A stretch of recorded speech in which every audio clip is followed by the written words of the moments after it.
हाँ हेलो अस्सलाम वालेकुम रहमतुल्लाह। आप देख रहे हैं जी नेशन डांस। मैं हूँ शमी अनवर। सबसे पहले तो मैं अपने जितने सब्सक्राइबर उनसे माजरत चाहूँगा और माफ़ी चाहूँगा क्योंकि हमारी वीडियोस काफ़ी लेट से आ रही है और लेट से आने की वजह ये कि अभी फ़िलहाल कुछ मसरूफियत है उसकी वजह। खैर, इस वक्त मैं JNU कैंपस में हूँ और हमारे साथ आज दो बहुत ही ख़ास मेहमान हैं जो जिसकी वजह से हमारी वीडियोज़ भी आज ख़ास होने वाली है। हमारे साथ कुणाल सर है। इससे पहले भी हमारी मुलाकात हो चुकी है कुणाल सर से और हमारे इनकी वीडियो भी हमारे चैनल पे आ चुकी है।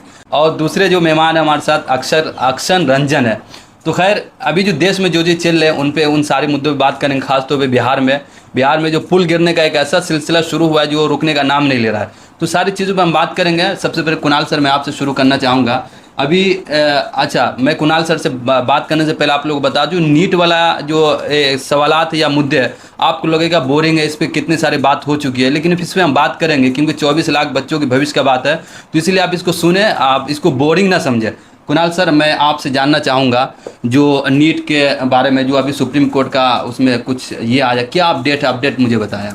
देखिए, अभी जो फिलहाल अपडेट ये है कि अगर सुप्रीम कोर्ट का जो डिसीजन रहा है, डिसीजन नहीं, जो अभी जो प्री डिसीजन है, उसमें यही कहा जा रहा है कि अगर पेपर लीक हुआ है तो रीनीट किया जाएगा। जी और इस चीज़ को हम लोग बहुत पॉजिटिवली देख रहे हैं, बहुत सकारात्मक देख रहे हैं कि पेपर लीक हुआ या जग जाहिर है। जी कई राज्यों में वहाँ की राज्य पुलिस, गुजरात की पुलिस, बिहार की पुलिस, पंजाब पुलिस यहाँ पे FIR दाखिल किए सबूत के साथ, और हो सके तो कुछ दिन में चार्जशीट भी दाखिल कर देगी। जी तो जो सुप्रीम कोर्ट का जो अभी जो प्री जजमेंट है, जो सुप्रीम कोर्ट का जो बयान आया है कि अगर पेपर लीक हुआ है तो रीनीट करवाएंगे, तो हम लोग को लगता है कि कहीं ना कहीं हमारी जो लड़ाई थी वो सक्सेस होने वाली है, अगर ऐसा होता है तो।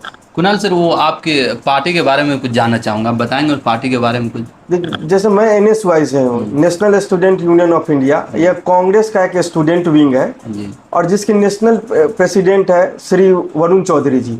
आप देख रहे होंगे कि इंडिया अलायंस के तमाम छात्र संगठनों के साथ मिलके जिस तरीके से वरुण चौधरी जी नीट, रीनीट और स्टूडेंट्स के मुद्दा को सड़क पे, और राहुल गांधी जी संसद में उठा रहे हैं, ये हम लोगों को बहुत मजबूती प्रदान कर रहा है और हम लोग गर्व महसूस कर रहे हैं कि हम लोग NSY में हैं। अच्छा सर, उसी से रिलेटेड दूसरा सवाल, आपने राहुल गांधी की बात की। राहुल गांधी जब संसद में नीट के एग्ज़ाम को लेकर जब आया था, उनके माइक को बंद कर दिया गया। तो इसके पीछे क्या लग रही है, मतलब जो सरकार भी है, जो स्टूडेंट के हक में वो बात नहीं, उनके लिए आवाज़ नहीं उठाने दे रहा, आपको क्या लग रहा है। देखिए, ये सरकार ही शिक्षा विरोधी है। पढ़े लिखे लोग सवाल पूछते हैं, और एक चीज़ जो इन लोगों को सबसे ज़्यादा चुभती है वो है सवाल। आप जिस तरीके से देखिए कि लोकसभा में राहुल गांधी जी का, राज्यसभा में खड़गे जी का, जैसा ही वो नीट पे बोले उनकी माइक बंद कर दी गई। तो आप देख रहे हैं कि लीडर ऑफ अपोजिशन की माइक बंद कर दी जा रही है। ये उनकी फांसीवादी सोच को दिखा रहा है। लेकिन जैसा कि राहुल गांधी जी ने कहा है कि डरो मत, डराओ मत, तो न हम लोग डरने वाले हैं और न किसी के दबाव में आने वाले हैं। संसद में वो लड़ाई कर रहे हैं, सड़क पे हम लोग वरुण चौधरी जी के नेतृत्व में हम लोग लड़ाई कर रहे हैं। ठीक, इस बार जो दिक्कत क्या हुई है कि ग्रेस मार्क ये नीट में पहली बार दिया गया है और एक एक लोग को 140 ग्रेस मार्क्स दिया गया है। 140 नंबर एक्स्ट्रा दिए गए हैं। मीन्स मेरे 560 है तो उसको 140 देके 700 कर दिए गए। एक केस आया है ऐसा। तो वो जो ग्रेस मार्किंग है, और वो भी बताया नहीं गया, जब सवाल उठने लगे तब उसने बताया कि हमने ग्रेस मार्क्स देके ऐसा किया है। किस आधार पर दिया है, तो किस आधार पर दिया है? ग्रेस मार्किंग करके। तो जो रीनीट होगा वो सबके लिए होगा, फिर से एग्जाम होगा, और इस बार आशा करते हैं कि इसमें पारदर्शिता बढ़ती जाएगी। जो नीट करवाने की जो संस्था है ना, NTA, वो उसमें काबिलियत नहीं है कि वो इतनी बड़ी एग्जाम को करवा पाए।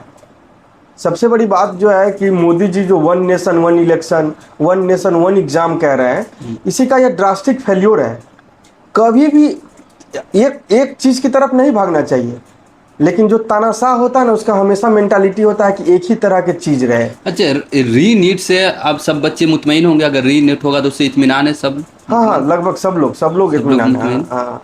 अच्छा, चलिए भाई आकांक्षा सर, मैं आपसे सवाल करना चाहूँगा। मैं आपसे बिहार के मुद्दे, अक्षन सर, बिहार में जिस तरह जैसे बिहार जब भी लफ्ज़ होता है तो वहाँ बेरोज़गारी, गरीबी रिलेटेड सब चीज़ आती है, लेकिन एक नई चीज़ शुरू हो गई वहाँ पुल गिरने का।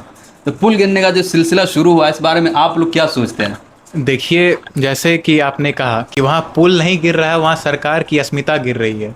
ठीक है, इससे पहले भी जब 2017 में नीतीश जी सबसे पहली बार पलटी मार के उधर गए थे, उस समय भी लगातार इस मौसम में लगातार पुल गिर रहे थे। तो उस समय उनके एक मंत्री का बयान आता है, अरे चूहा खा गया इसलिए पुल गिर गया। ठीक है, तो इन लोगों का तो बेबुनियाद की चीज़ों को रटी रटाया भाषण राग अलापने का इन लोग का लक्षण है। इसमें भी लोग क्या कर रहे हैं कि ये जो पुल जो बना है तेजस्वी यादव के कार्यकाल में बना है, या तो पुराना जो लालू जी के टाइम पे जो बना है वही पुल गिर रहा है। बताइए, इसमें कोई लॉजिक है? हमारे नेता ने, तेजस्वी यादव ने तो यहाँ तक कहा कि आप तो जांच तो करवाइए, किसके कार्यकाल में वो टेंडर पास हुआ, किसके कार्यकाल में वो पुल बना, कौन से लोग थे, किसके रिश्तेदार थे, किसको ठेका दिया गया पुल बनाने का। आप जांच करवा लीजिए, सारा दूध का दूध और पानी का पानी हो जाएगा। ट्रांसपेरेंसी रखिए ना चीज़ों पे।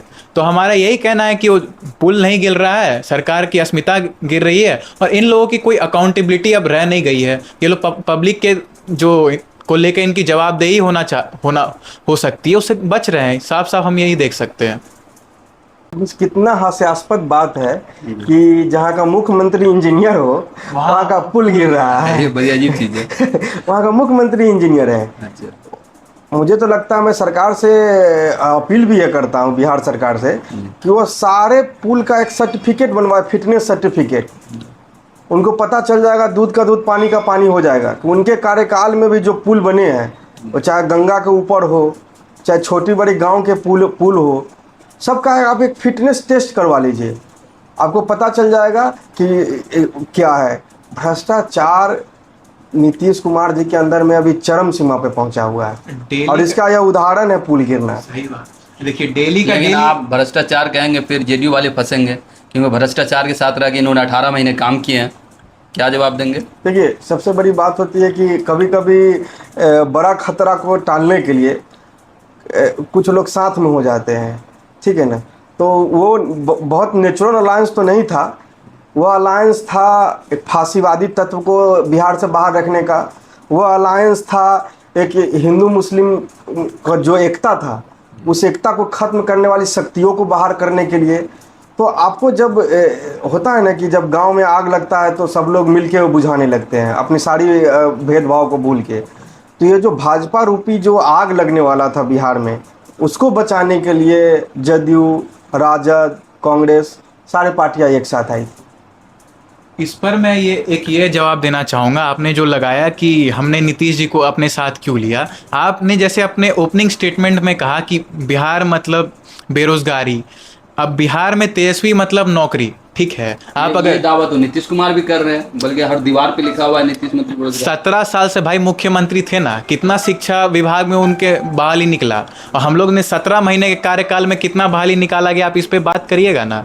रिकॉर्ड तोड़ गांधी मैदान से शिक्षकों के हाथ में नियुक्ति पत्र बांटा गया, और जो अभी हेल्थ डिपार्टमेंट में जो वैकेंसी आई वो किसके टाइम पे पास किया गया, आप उसका रिकॉर्ड डाटा उठा के देख लीजिए। शिक्षा मंत्रालय किसके पास था? राजद के पास था कि जेडीयू के पास था? चंद्रशेखर जी ना मंत्री थे उसमें।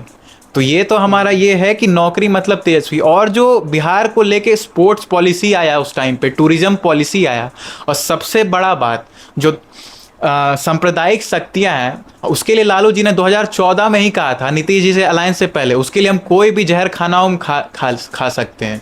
तो वही बात थी, एक प्रोग्रेसिव रोजगार के लिए, नई बिहार को आगे बढ़ाने के लिए हमने नीतीश जी के साथ हमने उस समय गठबंधन किया था। खैर उनको नामंजूर निकला, वो जाके झुक गए, उसी के साथ समझौता कर लिए। कोई दिक्कत नहीं है, 25 में हम लोग फुल फ्लेश्ड बहुमत के साथ बिहार में सरकार बनाने वाले हैं। अच्छा, लेकिन ये भी बात है कि इस बार तेजस्वी यादव ने जिस तरह से मेहनत किया था, ग्राउंड पे हर जगह जा रहे थे, एक दिन में इतनी सभाओं को मतलब वो संबोधित करते थे जो मतलब अनएक्सपेक्टेड था, लेकिन फिर भी जो रिजल्ट आनी चाहिए उनके सपोर्ट में आ जाने, इसके पीछे का कारण क्या लग रहा है? देखिए, सबसे पहले तो मैं इसके लिए अपना बिहार की जनता को भी धन्यवाद देना चाहूँगा कि 2019 में बस हमें इंडिया अलायंस को 1 सीट मिला था बिहार से, जो इस बार बढ़ करके संख्या 9 हो गया है।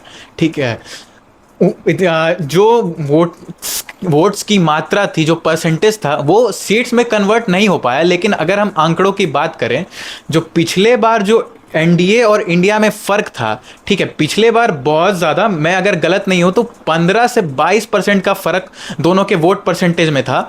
एनडीए अलायंस का 50% से भी ज़्यादा वोट था। अगर आप इस बार का दोनों का वोट परसेंटेज आप मिला के देखिए, 6 से 7% का अंतर है। मतलब लगभग 15% वोट का हम लोग ने गैप मैनेज किया है एक लोकसभा इलेक्शन में। ये कम बड़ी बात नहीं है, इसके लिए बिहार की जनता को साधुवाद है। और निश्चित तौर पे अब जैसे 19 में 40 में से एक ही सीट मिला था, तो विधानसभा में इन लोगों का हम लोग बुखार छुड़ा दिए थे। इस बार तो 9 सीट मिला है, तो इस बार तो ये तय है कि 150 से ज्यादा सीटों के साथ हम लोग बिहार विधानसभा चुनाव जीतने जा रहे हैं। अलायंस को हटा के सिर्फ राजद की बात करें, राजद तो फिर की। उसका परफॉर्मेंस तो जीरो रहा। फिर 4 सीटें जीते ना, पिछले बार तो एक भी नहीं जीते थे, इस बार 4 सीटें जीते। और सीट छोड़िए, सीट कौन कौन सा जीते, औरंगाबाद जैसी सीट हमने जीतने का काम किया है। औरंगाबाद ने एक मैसेज दिया, औरंगाबाद एक खास सामंती वर्ग की प्रभुत्व वाली सीट थी, उसमें इतिहास में पहली बार कोई पिछड़ा व्यक्ति वहां से चुन करके सांसद बना है। इसने बहुत अपने आप में एक मैसेज दिया है, औरंगाबाद की सीट। और दूसरी पाटलिपुत्रा की सीट,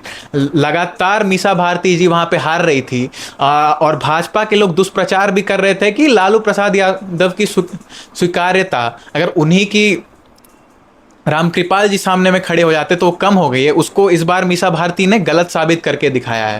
तो ये तो 2 बहुत ही इंपॉर्टेंट सीट हमने जीतने का काम किया है। और जहानाबाद में सुरेंद्र यादव जी की जीत ने एक बार फिर से साबित कर दिया है, शाहबाद का इलाका चाहे वो 19 का 20 का चुनाव हो या 24 का चुनाव हो, हमेशा से हमारे साथ रहा है, आगे भी रहेगा। चलिए, बहुत शुक्रिया, मुझे बहुत अच्छा लगा।